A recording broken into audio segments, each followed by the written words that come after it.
कुशाग्र हैं, कह रहे हैं कि मैं किसी भी क्षेत्र में, चाहे वो शिक्षा का हो या कोई नया वाद्य यंत्र सीखना हो या कोई भी नई चीज़ सीखनी हो, तभी तक आगे बढ़कर सीख पाता हूँ जब तक वो चीज़ आसान लगती है और मज़ा देती है। जैसे ही वो चीज़ सीखने में मुश्किल हो जाती है, मैं उसे छोड़ देता हूँ, मदद करें। देखो, एक दो बातें समझना। अक्सर हम किसी नई चीज़ की ओर इसलिए नहीं जाते हैं क्योंकि हमें उस चीज़ से गहरा प्रेम होता है। हम इसलिए जाते हैं क्योंकि हमारी जीवन व्यवस्था के वर्तमान ढर्रों में हमें ऊब हो रही होती है। जैसी ज़िंदगी चल रही है उसमें ऊब हो रही है तो किसी और तरफ चल दिए, बिना ये समझे कि ऊब हो क्यों रही थी। तो वास्तव में तुम जिस तरफ को चल देते हो वो तुम्हारी वर्तमान व्यवस्था का ही एक संशोधित रूप होता है। तुम्हें ऐसा लगता ज़रूर है कि तुम किसी नई दिशा चले हो, कोई नई चीज़ सीख रहे हो, नई दोस्ती कर रहे हो, नई जगह जा रहे हो, कुछ भी नया कर रहे हो, लेकिन वास्तव में तुम वही सब कुछ कर रहे होते हो जो तुम पहले कर रहे थे और जो कर कर के तुम उबे ही हुए थे। जो कर कर के तुम उबे ही हुए थे उसी को तुम अगर और ज़्यादा करोगे, भले ही नाम बदल के, तो तुम्हारी ऊब कम तो नहीं हो जाएगी ना। कर तो तुम मूलतः वही रहे हो जो तुम पहले भी कर रहे थे। बस तुमने नाम दूसरा दे दिया, जगह बदल दी, आकार प्रकार कुछ बदल दिया।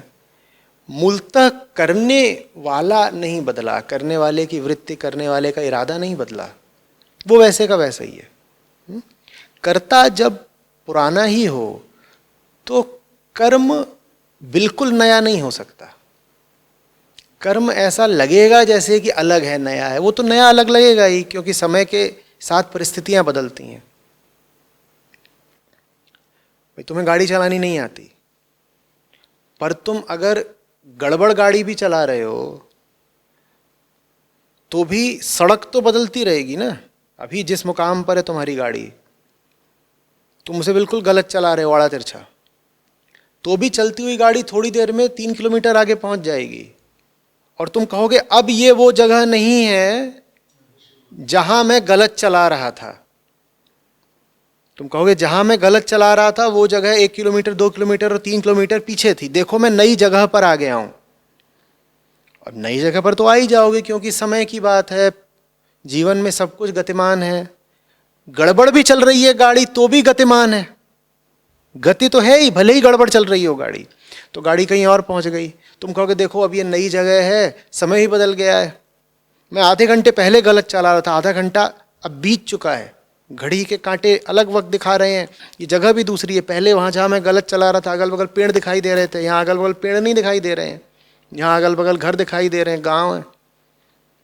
ये बाहर बाहर का सब कुछ बदल गया, जगह बदल गई, समय बदल गया। क्या गाड़ी को चलाने वाला बदल गया? गाड़ी को चलाने वाला अभी भी वही है जो 3 किलोमीटर पहले था, जो 15 मिनट पहले था। वो अभी भी गाड़ी कैसी चलाएगा? आड़ी तिरछी चलाएगा। बस पहले ये हो सकता है कि वो गड्ढे में डाल रहा था गाड़ी, अब जाके खंबे से लड़ा दे।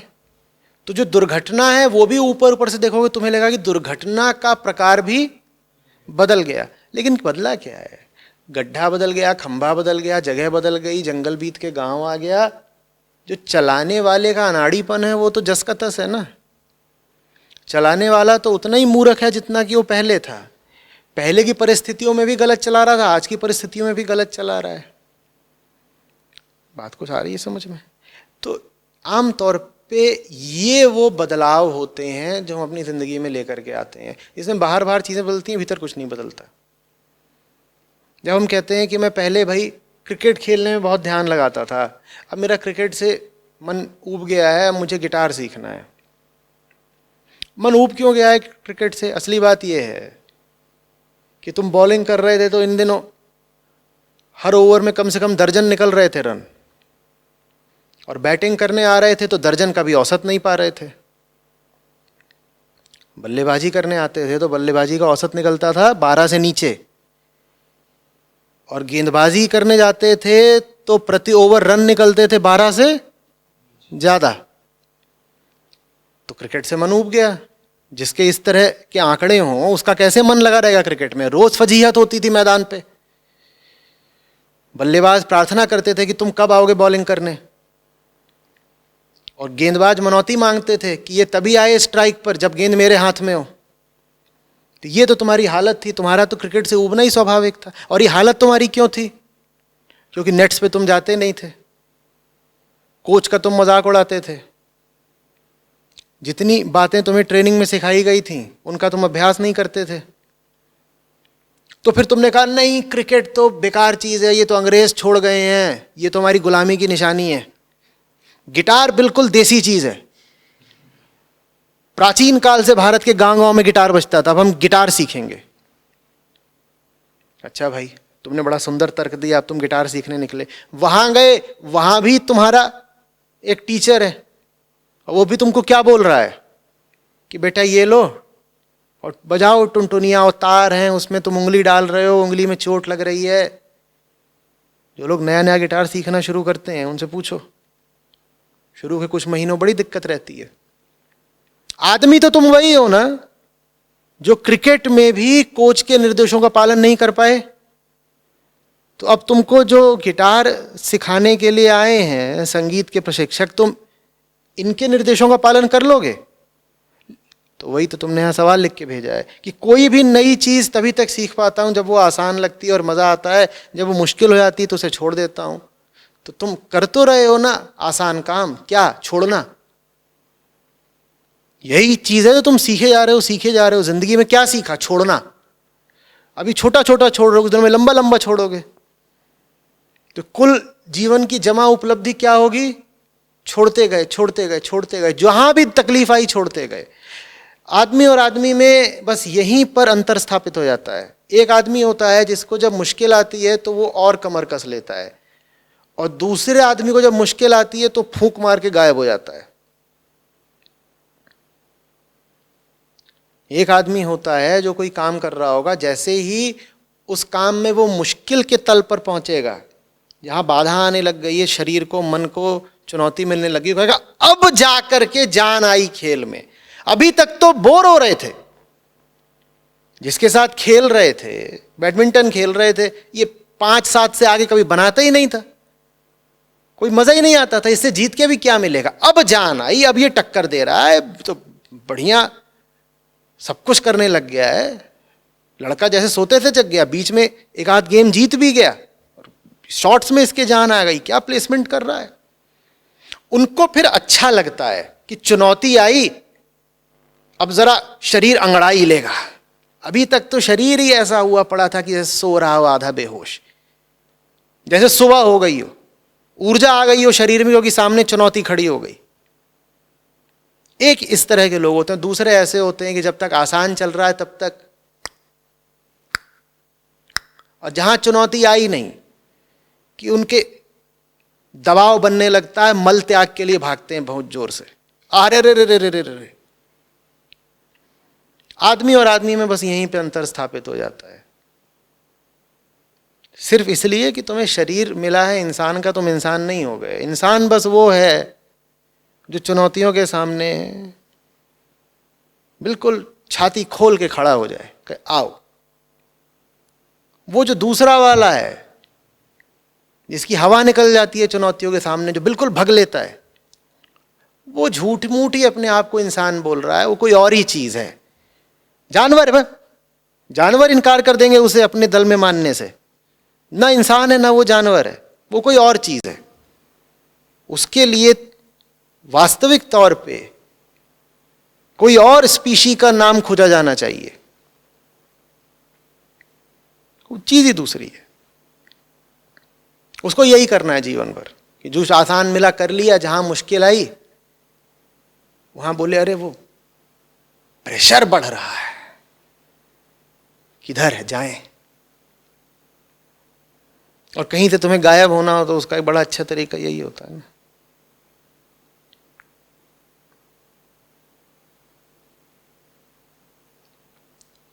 तुम देख लो भाई, कुशाग्र, तुम्हें कौन सा इंसान बनना है, इंसान बनना भी है या नहीं बनना है। वजह बता देता हूँ। इंसान पैदा होता है बस एक संभावना के तौर पे, जैसे कच्चा माल पैदा होता हो। उस कच्चे माल में संभावना है कि वो एक सुंदर उत्पाद के रूप में तैयार हो जाए, पर संभावना भर से कुछ नहीं होता। उस कच्चे माल को बड़ी आग से, बड़ी तपन से रूप धारण करने की बड़ी कठिन प्रक्रिया से गुजरना पड़ेगा, तब जाकर के अंततः उस कच्चे माल से एक सुंदर मूर्ति तैयार होती है। तो इसीलिए इंसान वही है जो मूर्ति बन जाने की उस कठिन चुनौती को स्वीकार करने की ईमानदारी और साहस रखे। नहीं तो कच्चा ही माल रह जाना है। कच्चा माल पैदा हुआ था, वो कच्चा ही मर गया, जला दिया गया। कच्चा माल आसानी से एक सुंदर प्रतिमा नहीं बन जाएगा, उसको बहुत चुनौतियों का सामना करना पड़ेगा। उसको बिल्कुल दांत कसने होंगे, मुट्ठियां भींचनी होंगी, दर्द बर्दाश्त करना होगा, न जाने क्या क्या झेलना होगा, तब जाकर के उसका सुनिर्माण होगा। नहीं तो वही है, फिर तो कच्चा माल माने मिट्टी, जिनको हम मिनरल्स भी बोलते हैं ना, मिट्टी ही होते हैं। कभी कहीं पर जाना जहाँ पे ये सब रॉ मटेरियल्स या मिनरल्स आते हो, तुमसे कहा जाएगा ये देखिए ये मैंगनीज है। मैंगनीज का मिट्टी मिट्टी दिखाई दे रही, मिट्टी मिट्टी दिखाई देगी। आयरन, आयरन कहाँ, मिट्टी मिट्टी मिट्टी ही होती है। फिर उस मिट्टी से एक बहुत सुविचारित और कठिन प्रक्रिया के माध्यम से फिर लोहा निकल आता है। तुम्हें क्या लगता है कि वो जो आयरन ऑक्साइड आ रहा है, फेरस ऑक्साइड, फेरस जो भी हो, तुम्हें क्या लग रहा है कि वो दिखाई दे रहा होता है कि ये देखो ये लोहा है? नहीं, वैसे ही मिट्टी होती है लाली लिए हुए। उस मिट्टी को फिर मिट्टी ही रह जाना है अगर वो मिट्टी तपने को तैयार नहीं हो। तपती है तब कुछ बनती है।